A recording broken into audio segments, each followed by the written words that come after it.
नमस्कार दोस्तों, आज मैं आपको धर्मराज जी और भाग्य की कहानी सुनाने जा रही हूँ। प्रेम से बोलिए धर्मराज जी की जय हो।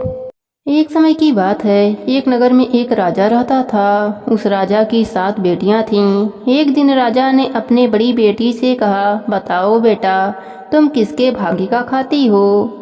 तब बेटी ने कहा, पिताजी, हम आपका दिया खाते हैं। दूसरी बेटी से राजा ने पूछा, तुम किसके भाग्य का खाती हो। दूसरी बेटी ने भी कहा, पिताजी, मैं भी आपका दिया हुआ खाती हूँ।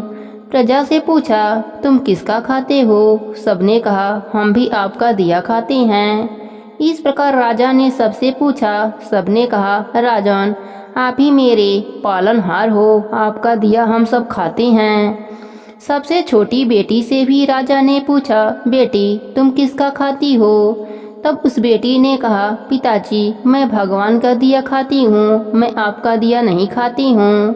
राजा को बड़ा बुरा लगा। राजा ने गुस्से से कहा, यह हमारा दिया हुआ खाती है और नाम ले रही है भगवान का। राजा ने कहा, कोई भगवान नहीं होता, अगर मैं तुम्हें खाना ना दूं तो तुम मर जाएगी। बेटी ने कहा, पिताजी, आप करके देख लो। राजा बड़ा गुस्से में आया और अपने उस बेटी का विवाह ऐसे आदमी से करा दिया जो बहुत गरीब था और बहुत बीमार भी था। एक बार वह लकड़ीहारा जंगल में लकड़ी काटने गया और वहीं गिर गया, जिसके वजह से वह वहीं पड़ा रहता, वहीं मल मूत्र करता। ऐसे गंदे आदमी से राजा ने अपने उस बेटी का विवाह करा दिया। राजा ने कहा, अब देखता हूँ कि तुम्हें भगवान क्या खिलाते हैं, क्या पिलाते हैं। राजा ने अपने 6 बेटियों का विवाह दूसरे नगर के राजकुमारों के साथ किया और एक बेटी का विवाह एक लकड़ीहारे से करा दिया। वह भी बीमार था, जो मल मूत्र भी वहीं कर देता था। पूरी गंदगी थी, मक्खियाँ भिन भिन कर रही थीं। वह लड़की बोली, कोई बात नहीं, विधाता की ऐसी ही मर्जी है। वह लड़की जो थी वह अपने पति के संग रहने लगी।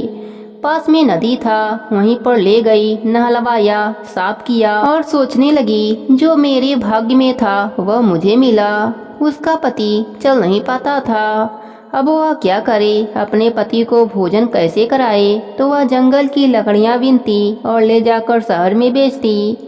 जो पैसा आता उससे वह कुछ दवाइयाँ लाई, कुछ रोटियां लाई, खाई और पति को खिलाया और दवा खिलाई। वहीं पर एक तुलसी माता का पौधा था, वहाँ पर दूध लाती तो दोना में भरकर दूध चढ़ा देती थी और धर्मराज जी की कहानी कह लिया करती थी। धर्मराज जी और तुलसी माता की कृपा से उसका पति धीरे धीरे ठीक होने लगा।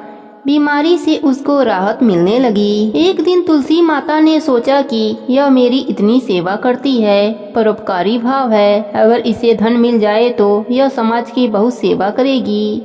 इस प्रकार तुलसी माता ने उसे सपने में कहा कि जहाँ पर तुलसी का पौधा है वहाँ बहुत बड़ा खजाना गड़ा है, तुम खोद लेना। उस लड़की ने खोदना शुरू कर दिया। उसे सच्ची का खजाना मिल गया, जिसमें बहुत सारा सोना चांदी था। वह तो लखपति हो गई। उसने एक बड़ा सा महल बनवाया और नगर बसाया, खूब बढ़िया ठाट बाट बनाया। वह दोनों राजा रानी हो गए। उसका पति भी स्वस्थ हो गया था। खूब बढ़िया राज सिंहासन पर बैठकर शासन करने लगे। हाथी, घोड़ा और सेना भी इकट्ठा कर लिया। वहाँ एक नगर बसा लिया। इस नगर का वह राजा हो गया और वह रानी हो गई, पर उसने परोपकार नहीं छोड़ा। जो भी आता उसे भरपेट भोजन कराती, कपड़े बांटती, जूता चप्पल बांटती। इस प्रकार उसके पुण्य बढ़ते चले गए और उसके पास अपार धन हो गया। एक दिन धन बांट रही थी तो उसने देखा कि लाइन में सबसे पीछे उसका बाप लगा हुआ है और उसकी बहनें भी लाइन में लगी हुई हैं भोजन के लिए। उसने पहचान लिया, यह तो मेरे पिताजी हैं। उसने कहा, पिताजी आप यहाँ। उसके पिताजी तो सन्न रह गया। वह बोला, कौन हो आप। मैं आपकी बेटी छोटी लकड़ीहारे से विवाह किया था ना, कुछ याद आया। हाँ हाँ, पर यह तेरा ठाट बाट कैसे हो गया। पिताजी पहले यह बताओ कि आपकी यह दुर्गति कैसे हो गई। बेटी, तुमने सच कहा था। मुझे बड़ा अहंकार था कि मैं राजा हूँ, लेकिन मेरी राजगद्दी छीनते देर नहीं लगी, सब नाश हो गया।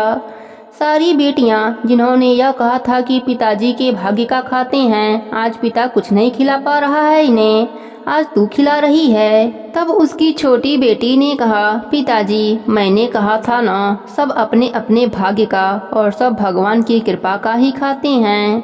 सबको खिलाने वाला भगवान है। हर आदमी अपना भाग्य लेकर पैदा होता है। यह भाग्य क्या है? जो पिछले जन्म में आपने अच्छा या बुरा कर्म किया था, वही अच्छे व बुरे कर्म प्रतिफल को भाग्य कहते हैं। मैंने पिछले जन्म में बहुत अच्छा किया तो इस जन्म में मुझे बहुत अच्छा मिला, वही मेरा भाग्य है। मैंने पिछले जन्म में किसी के साथ बहुत गलत किया तो आज मेरे साथ गलत हो रहा है, वही मेरा दुर्भाग्य है और वही मेरा कर्म दंड भी है। इसलिए हमें अपने जीवन में कभी किसी को दोष नहीं देना चाहिए कि दुख तुम्हारे कारण मिला है।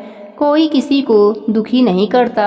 हर व्यक्ति अपने किए गए कर्म का दंड भोगता है। अच्छे कर्म का सुखद फल और बुरे कर्म का दुख वाला फल, यही ईश्वर का विधान मानकर हर हाल में प्रसन्न रहकर भगवान का धन्यवाद करना चाहिए। पिछली करनी बिगड़ी थी पर आज ना बिगाड़ो, अब ना बिगाड़ो। अब बिगड़ेगा तो आने वाला कल भी बिगड़ जाएगा।